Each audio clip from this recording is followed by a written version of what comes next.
Joining us now live from Hobart is David Killick, political editor with the Mercury newspaper. David, good to see you. Thanks for your time. It was one of the most exciting election nights we've seen in a while. Results up in the air on the night.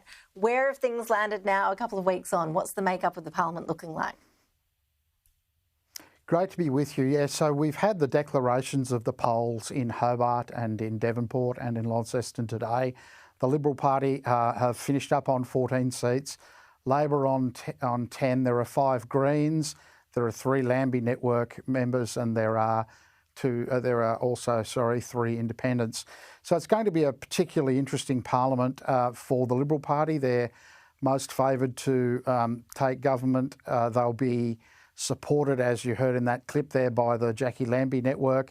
Premier Jeremy Rockliff is talking to the key independents. That's Christy Johnson in the Hobart-based seat of Clark, David O'Byrne in Franklin, and Craig Garland up in Braddon to see how they're going to make Parliament work. The difficulty for the Liberals is that they need 18 votes in a 35-seat House. With written agreement with the Lambie Network people, they'll have one short of what they need. They need to provide a speaker. So they're going to need some sort of assurance from those 3 independents that they will back the government on votes of confidence and pass budget bills. And David, the Lambie candidates, they were pretty much policy-free throughout the campaign. Do we have any better idea now where they stand on some of those key issues, like the proposal for a new stadium, for example?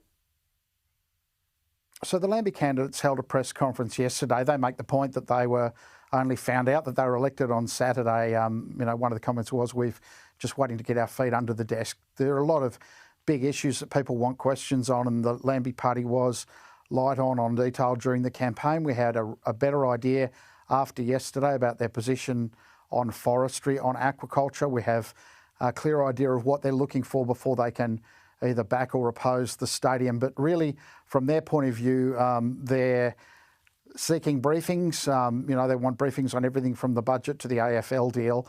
They've got a lot of work to do in the next couple of weeks. Parliament's expected to go back late in May, so they'll have a lot of work to get across those issues. It's made more complex by the rift within the Lambie Network and Senator Tammy Tyrrell exiting the network. She was on radio this morning saying that the board of the network told her that she no longer had their confidence, and so she likened it to a marriage that hadn't worked out.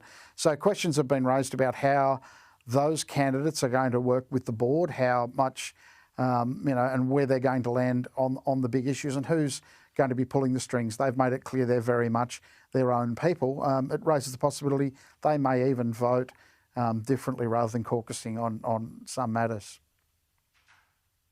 Yeah, the new government could be in for a wild ride on that one. David Killick, really appreciate your analysis. Thanks so much.